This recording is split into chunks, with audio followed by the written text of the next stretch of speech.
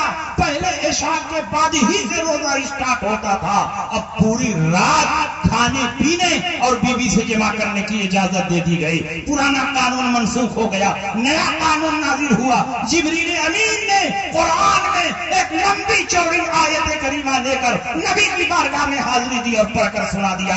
احل لکم لیلۃ الصیام الرفث الی نسائکم ہن لباس لکم وانتم لباس لہن علم اللہ انکم کنتم تختانون انفسکم فتاب علیکم وعفی عنکم فالآن باشروہن وابتغوا ما کتب اللہ لکم وکلوا واشربوا حتی یتبین لکم الخیط الابیض من الخیط الاسود من الفجر ثم اتموا الصیام الی اللیل. اس آیت کریمہ میں حکم دیا گیا کہ آج سے روزے کی راتوں میں تمہارے لیے حلال کر دیا گیا کہ تم اپنی بیویوں کے پاس جاؤ، کھاؤ پیو، اپنی بیویوں سے جمع کرو، اور جو اولاد اللہ نے مقدر کی ہے ان اولاد کو تلاش کرو. اللہ کو علم ہے کہ تم نے اپنی جانوں پر خیانت کی ہے، لیکن تم نے توبہ کر لی تو اللہ نے تمہاری توبہ کو قبول فرما لیا ہے. اب کھاؤ پیو، تب تک کھاؤ پیو، اس وقت تک کھاؤ پیو جب تک سفید دھاگا کالے دھاگے سے ممتاز نہ ہو.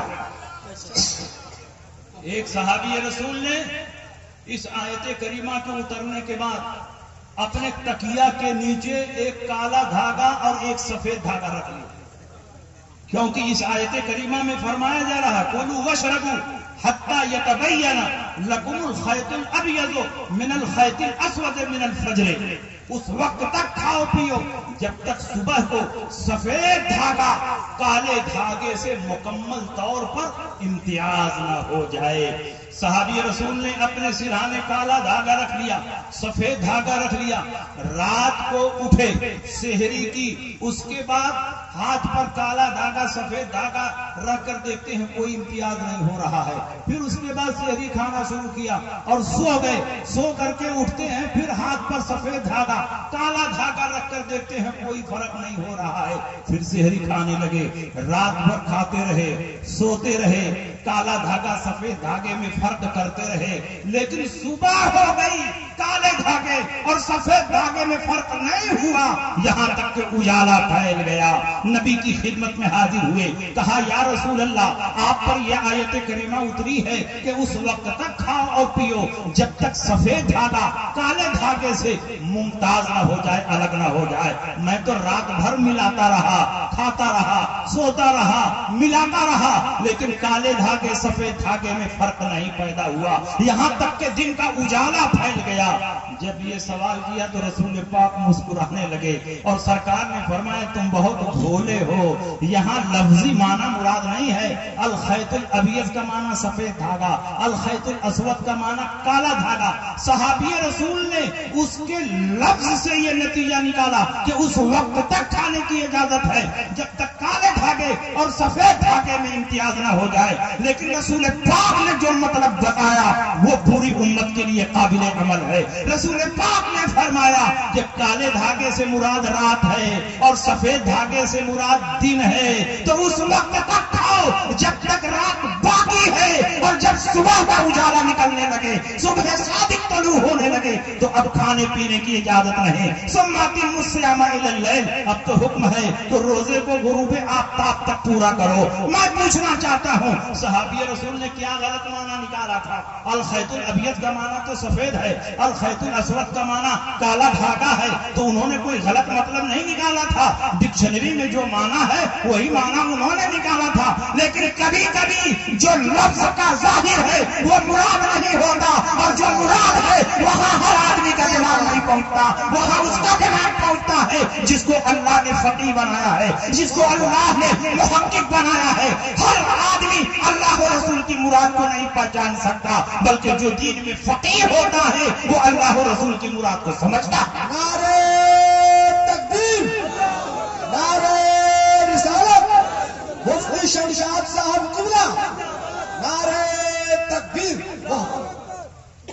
اور اس معاملے میں امام اعظم ابو حنیفہ کے اجتہاد کو اگر میں پیش کروں تو بات بہت لمبی ہو جائے گی، لیکن خطبہ کی لسٹ بہت زیادہ ہے اور ہر ایک کو موقع ملنا چاہیے، ہر ایک کو تقریر کرنا چاہیے.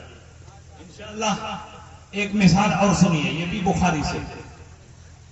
رسول پاک سید عالم صلی اللہ علیہ وسلم کے صحابہ کہیں جنگ میں جا رہے تھے، ایک صحابی رسول کو چوٹ لگی، وہ زخمی ہو گئے، ان کو اٹھا کر خیمے میں لایا گیا، جسم سے بہت سارا خون نکل گیا، ضعف و نقاہت طاری ہو گئی۔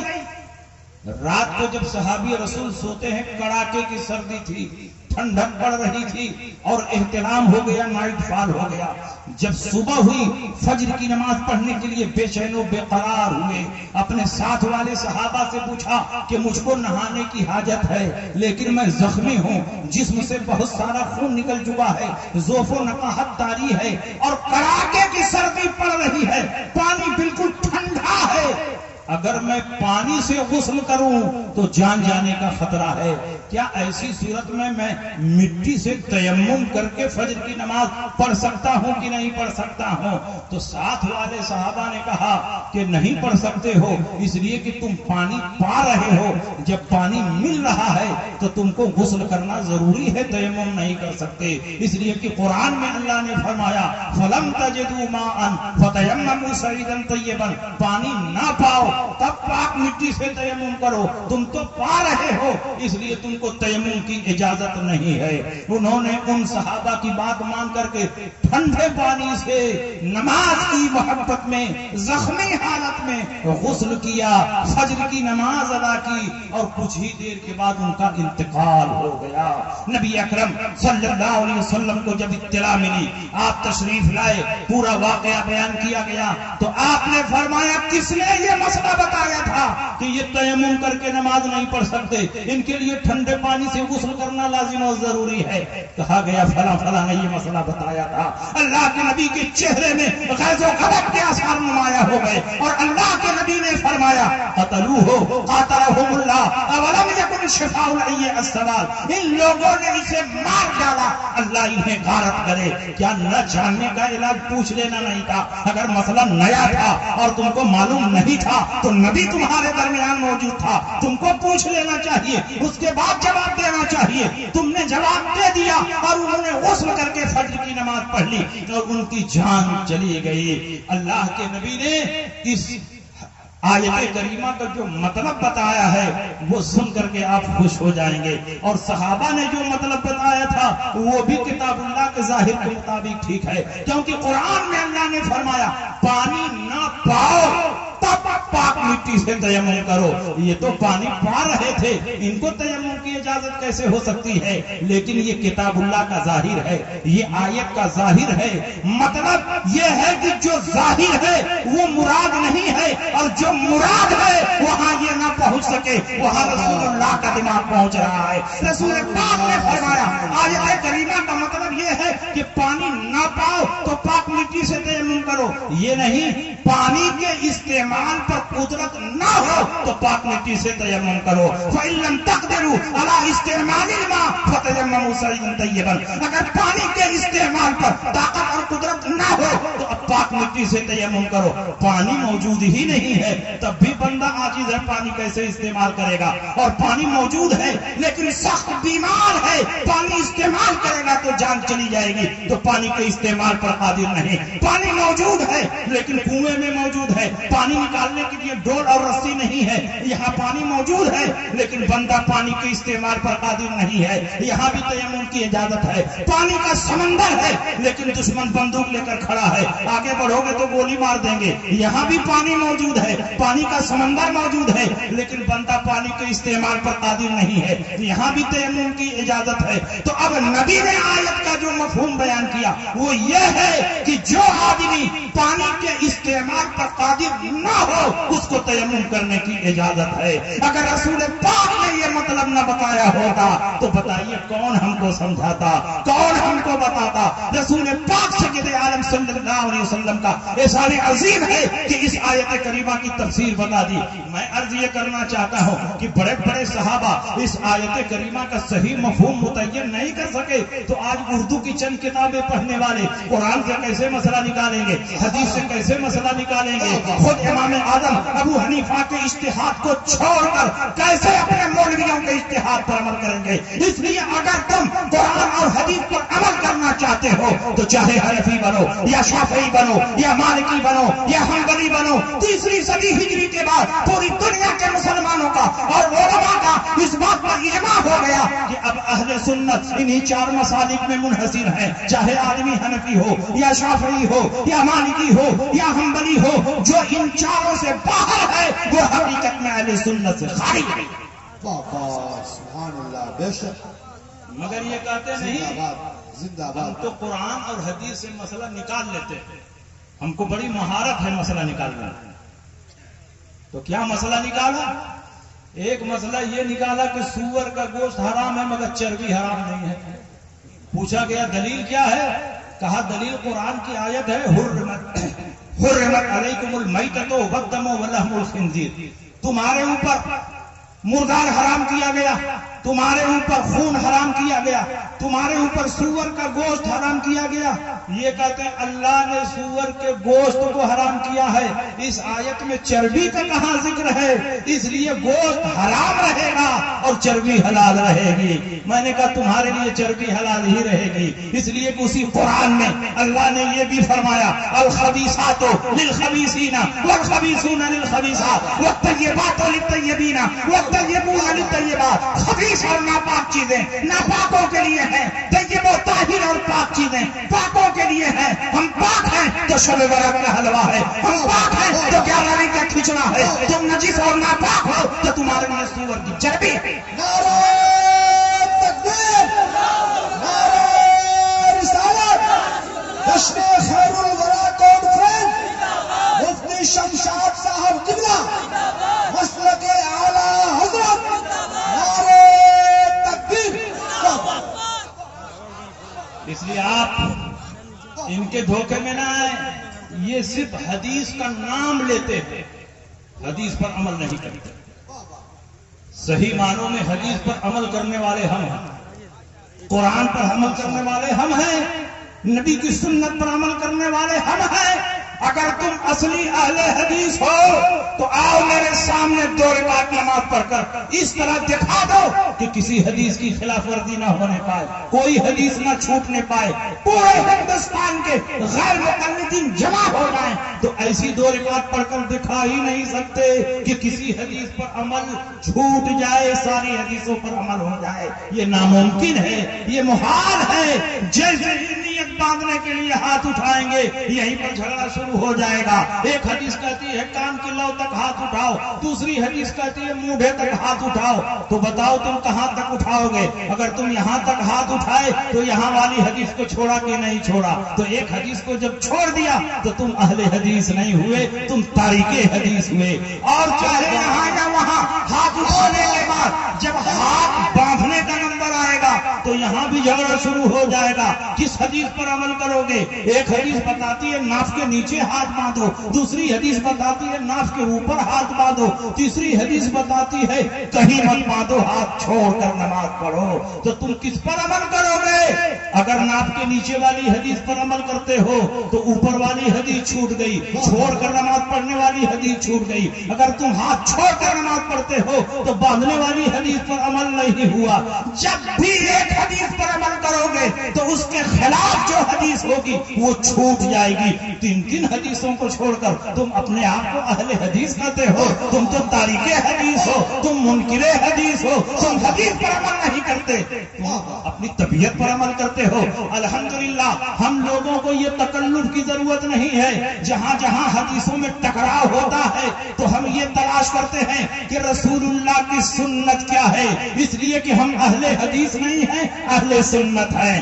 جب ہاتھ باندھنے کا نمبر آیا تو ہم نے دیکھا کہ 4 حدیثیں موجود ہیں. ایک حدیث بتاتی ہے ناف کے نیچے ہاتھ باندھو، ایک حدیث بتاتی ہے ناف کے اوپر ہاتھ باندھو، ایک حدیث بتاتی ہے ہاتھ چھوڑ کر نماز پڑھو، اور ایک حدیث جو سب سے زیادہ ضعیف اور کمزور ہے وہ یہ ہے کہ سینے پر ہاتھ باندھو. تو ضعیف لوگوں نے اسی ضعیف حدیث کو پکڑ لیا اور کہا ہم اسی حدیث پر عمل کرتے ہیں. یہ 4 حدیثیں ہیں لیکن ہمیں تکلف میں پڑھنے کی ضرورت نہیں، کیونکہ ان 4 حدیثوں میں سنت کیا ہے وہ ہم نے تلاش کر لیا، وہ ہم نے پا لیا۔ حضرت علی فرماتے ہیں فَإِنَّ مِنَ السُّنَّةِ وَظَهْرِ الْيَمِينِ عَلَى الْيَسَارِ تَحْتَ السُّرَّةِ، یہ بات سنت سے ہے کہ دائیں ہاتھ کو بائیں ہاتھ پر رکھ کر ناف کے نیچے باندھا جائے، وہ صرف حدیث ہے اور یہ سنت ہے۔ تو بتاؤ حدیث پر عمل کرو گے کہ سنت پر عمل کرو گے؟ ہم اہل سنت ہیں، اس لیے سنت پر عمل کرتے ہیں، اس لیے کہ سنت پر عمل کرو گے تو حدیث پر عمل ہو جائے گا، اور حدیث پر عمل کرو گے تو ضروری نہیں کہ رسول اللہ کی سنت پر عمل ہو، اس لیے کہ ہر سنت حدیث ہے لیکن ہر حدیث رسول اللہ کی سنت نہیں۔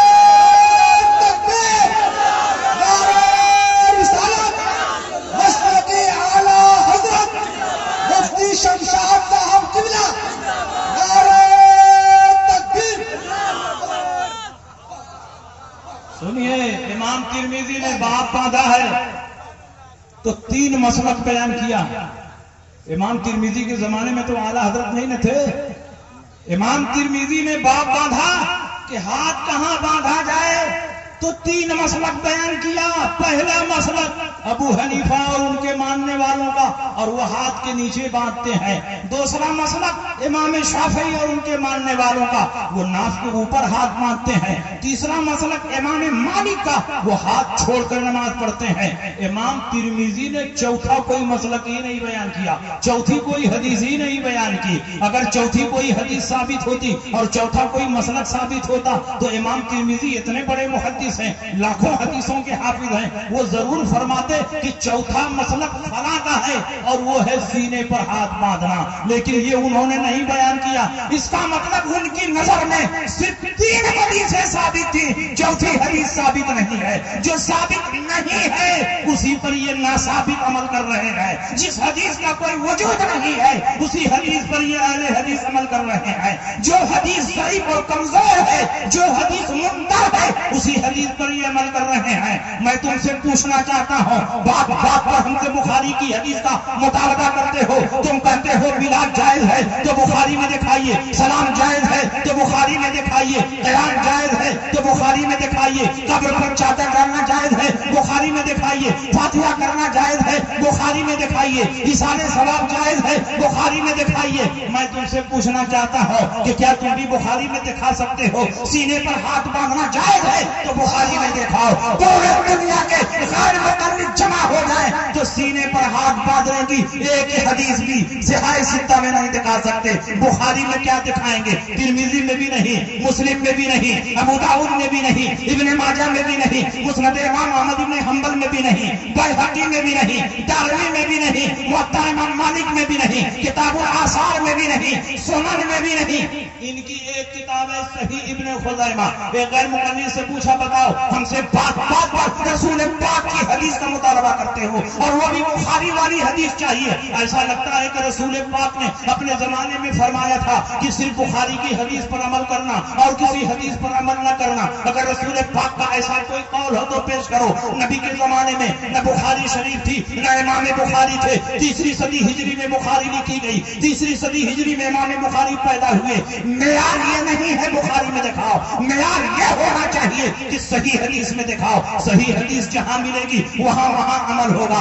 امام بخاری کو 1 لاکھ صحیح حدیثیں یاد کی، یہ تم بھی لکھتے ہو، ہم بھی لکھتے ہیں، پوری دنیا کے علماء کا اس بات پر اجماع اور اتفاق ہے کہ امام بخاری کو 1 لاکھ صحیح حدیثیں یاد تھیں، لیکن بخاری شریف میں کل 8,500 حدیثیں ہیں۔ تعلیقات اور مقررات کو نکال دیا جائے تو کل 4,500 حدیثیں ہیں، باقی 95-96,000 حدیثیں کہاں چلی گئیں؟ جب 1 لاکھ صحیح حدیثیں یاد تھیں تو بخاری میں 1 لاکھ نہیں ہے، کل 4-5 ہزار حدیثیں ہیں، باقی 95,000 حدیثیں کہاں گئی؟ تو ماننا پڑے گا جیسے بخاری میں صحیح حدیث ہے، مسلم میں بھی ہے، ترمذی میں بھی ہے، ابو داؤد میں بھی ہے، نسائی میں بھی ہے، ابن ماجہ میں بھی ہے، کتاب الآثار میں بھی ہے، موطا امام مالک میں بھی ہے، موطا امام محمد میں بھی ہے۔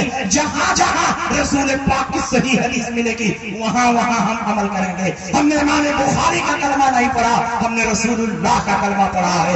جہاں جہاں رسول پاک کی صحیح حدیث ملے گی وہاں وہاں ہم عمل کریں گے۔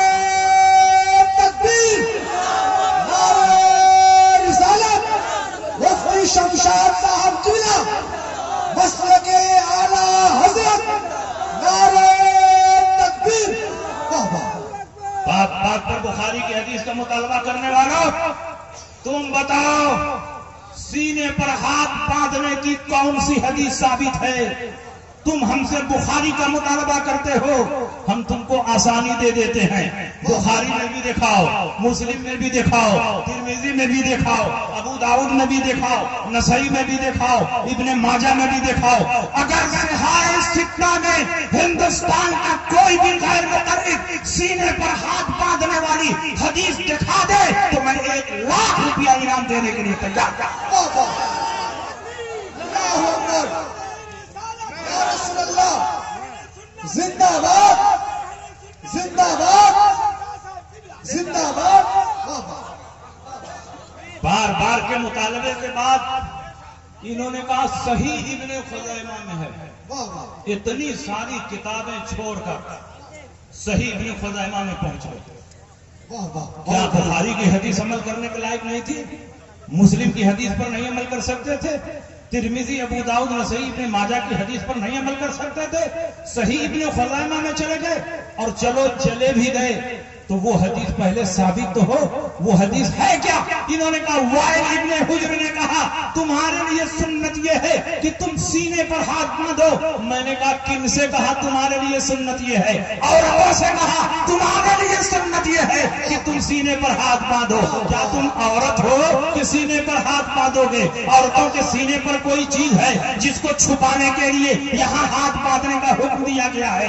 رسول پاک سید عالم صلی اللہ علیہ وسلم یہ پسند فرماتے ہیں کہ عورت اگر ایک طرف اللہ کی عبادت کر رہی ہے تو دوسری طرف اس کی پردہ پوشی بھی ہونی چاہیے۔ عورت کو پردہ پوشی کی وجہ سے حکم دیا گیا کہ تم سینے پر ہاتھ باندھو، فَإِنَّهُ يَسْتَرُونَهُنَّ، کیونکہ اس میں تمہاری پردہ پوشی زیادہ ہے۔ عورت جب نماز پڑھے تو اللہ کی عبادت بھی کرے، پردہ پوشی بھی کرے۔ جب سینے پر ہاتھ باندھے گی تو پردہ پوشی بھی ہوتی رہے گی، عبادت بھی ہوتی رہے گی۔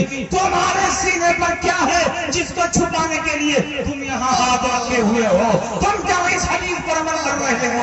یہ حدیث عورتوں کی ہے، اس پر عورتوں کو عمل کرنا چاہیے۔ تم مرد ہو تو مردوں والی حدیث پر عمل کرو۔ علی فرماتے ہیں سنت یہ ہے کہ دائیں ہاتھ کو بائیں ہاتھ پر رکھ کر ناف کے نیچے باندھنا چاہیے۔ مرد ہو تو مردوں والی حدیث پر عمل کرو، اور عورت ہو تو عورتوں والی حدیث پر عمل کرو، اور دونوں کے بیچ میں ہو تو جس پر چاہو۔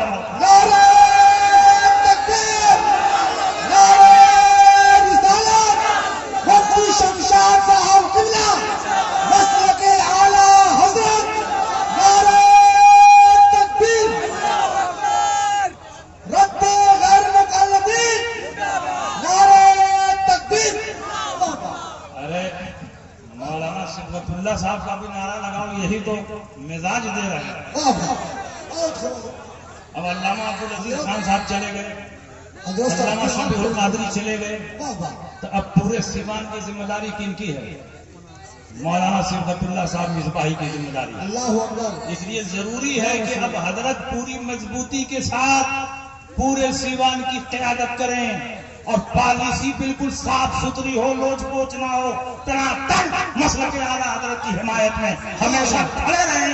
انشاءاللہ ہم لوگ ان کی حمایت میں کھڑے ہیں۔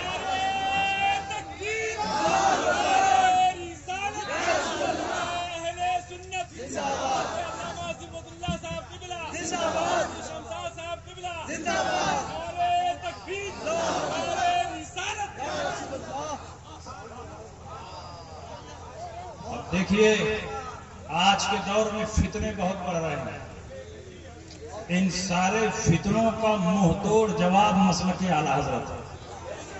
صلح کلیت بڑی تیزی کے ساتھ بڑھ رہی ہے۔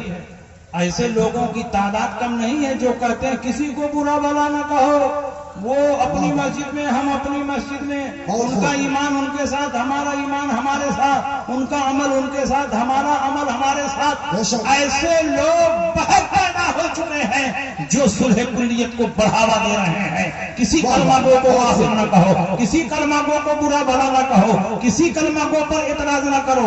جلسوں میں کسی کے خلاف تقریر نہیں ہونی چاہیے۔ چاہیے, سارے کلمہ گو کو ملا کر چلنا چاہیے. میں آپ سے پوچھنا چاہتا ہوں, اگر ہر کلمہ گو حق پر ہوتا, ہر کلمہ گو مسلمان ہوتا, تو نبی اکرم صلی اللہ علیہ وسلم کے وصال کے بعد صدیق اکبر خلیفہ ہوئے, اور جیسے ہی خلیفہ ہوئے کچھ لوگوں نے زکات کی فرضیت کا انکار کر دیا اور کہا ہم نماز پڑھیں گے, روزہ رکھیں گے, لیکن زکات نہیں دیں گے, زکات کی فرضیت کے منکر ہو گئے. حضرت صدیق اکبر نے فرمایا جو زکات کی فرضیت کا منکر ہو گیا میں اس سے جہاد کروں گا. اگر نبی کے زمانے میں بکری کا ایک بچہ بھی دیتے تھے تو جب تک وہ ادا نہیں کر لیں گے میں ان سے جہاد کروں گا. حضرت عمر نے کہا آپ کیسے ان سے جہاد کریں گے, وہ تو کلمہ پڑھتے ہیں. اور نبی نے فرمایا من قال لا الہ الا اللہ فقد دخل الجنہ, جس نے لا الہ الا اللہ پڑھ دیا وہ جنت میں چلا گیا. تو یہ تو جنتی لوگ ہیں, ان سے کیسے آپ جہاد کریں گے.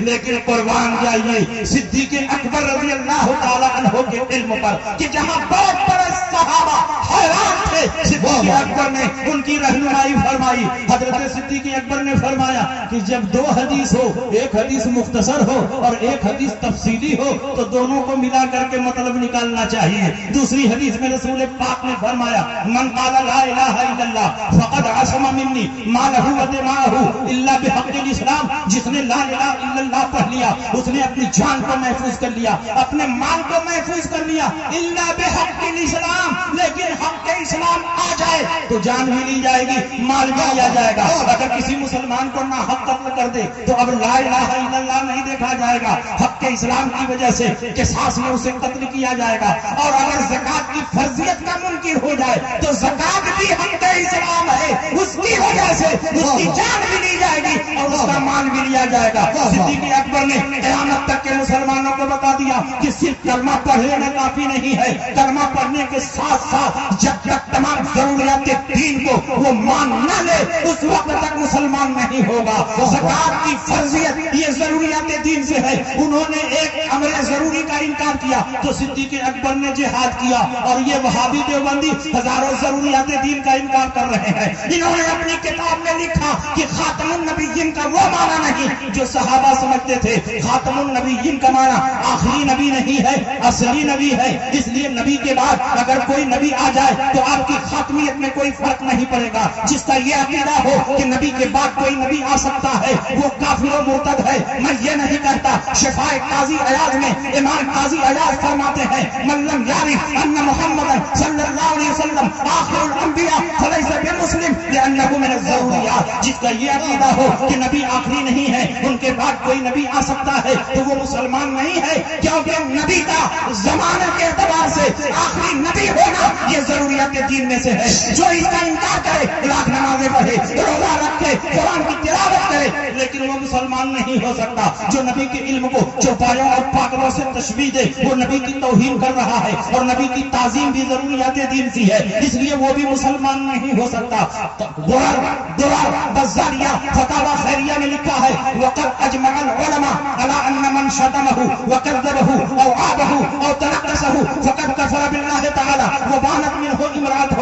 تمام علماء کا اس بات پر اجماع اور اتفاق ہے کہ جس نے نبی کی توہین کی, جس نے نبی کو گالی دیا, جس نے نبی کی شان ہٹائی وہ آدمی کافر و مرتد ہے, اس کی عورت اس کے نگاہ سے نکل گئی. جو اپنی کتابوں میں یہ کہے کہ فلاں کا علم نبی کے علم سے زیادہ ہے, شیطان ملک الموت کا علم نبی کے علم سے زیادہ ہے, تو جو نبی کے علم کو گھٹائے, شیطان ملک الموت کے علم کو بڑھائے, وہ بھی مسلمان نہیں ہے. من قال فلان عالم منه صلی اللہ علیہ وسلم فهو صاب حکمه حکم الصاب. جس کا یہ عقیدہ ہو کہ فلاں کا علم نبی سے زیادہ ہے وہ نبی کو گالی دینے والا ہے, اس کا حکم گالی دینے والے کی طرح ہے. اب بتاؤ یہ کلمہ بھی پڑھتے ہیں, یہ نماز بھی پڑھتے ہیں, یہ روزہ بھی رکھتے ہیں, لیکن ضروریات دین کا انکار کر رہے ہیں, تو کیا ان کا نماز پڑھنا مفید ہے, ان کا روزہ رکھنا مفید ہے, ان کا کلمہ پڑھنا مفید ہے؟ جب تک تمام ضروریات دین کو تم مان نہیں لیتے اس وقت تک تم مسلمان نہیں ہو سکتے.